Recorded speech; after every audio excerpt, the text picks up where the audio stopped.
Like you said, Milton Friedman would be a big fan of DOGE. So if he was still here today and rolled with Elon Musk and Vivek, what advice would he give? What do you think he would focus on in terms of where to cut, how to think about cutting? His signature policy move, I talk about this, is taking um, the price mechanism and trying to make that into the policy. And that seems sort of obvious to us today, but in the era that he came in, there would be rent controls. Let's take away rent controls. Let's let housing prices set themselves. Or he was very against national parks. I actually think the national parks are good. So I hope the Doge people don't take this up. But rather than an allocation to fund the national parks, they should be funded by the revenue that they bring in when people visit them.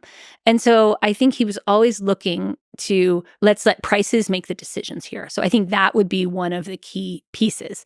The other thing I think he'd really be thinking about, he wrote about this a lot, about occupational licensure and barriers to entry.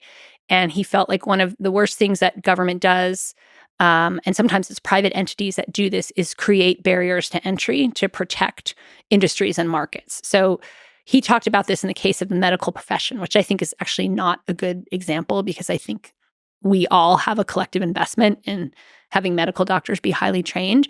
But so, for instance, you could look at, nail technicians or hair cutting. There's often these licensing requirements, or there's a sort of big kerfuffle. I think it's DC passed a law that to run a childcare center, you have to have a college degree. Well, what does that do? I mean, that disenfranchises a whole bunch of would-be entrepreneurs who don't happen to have a college degree, but probably could be really good at this particular business. So I think he would be saying, look out for where private interests have used the state to protect themselves, and clear away those types of barriers, and let competition through prices guide outcomes. Yeah, so open up for more competition and allow for more signals from the market to drive decisions and so on. Yes. Which would actually naturally lead to cutting a lot of the bureaucracy of government. I think the other thing he would probably be arguing for is, again, go back to the design of the minimum income or the negative income tax, that there's a way he ultimately decided to run it through the tax system, right? The government's already collecting this data. They already have your information, and they can just send the money out through the system, rather than having a social bureaucracy where you have to come in person, you have to fill out forms, you have to document, do you own a car, what's your income, who lives in the household. So I think he would say, and his analysis of that was who that really benefited was the bureaucracy that processed that paper, that implemented those norms, and that if you could pull that away, you could get help out where it was needed much quicker, without having this drag of people doing sort of unproductive work of administering these systems. So I think trying to cut administrative overhead. And what he didn't have then, which we have now, is the technology that we have, and the ability, to send benefits out via smartphone, or just to move so much faster, and to handle information on a mass scale so much faster.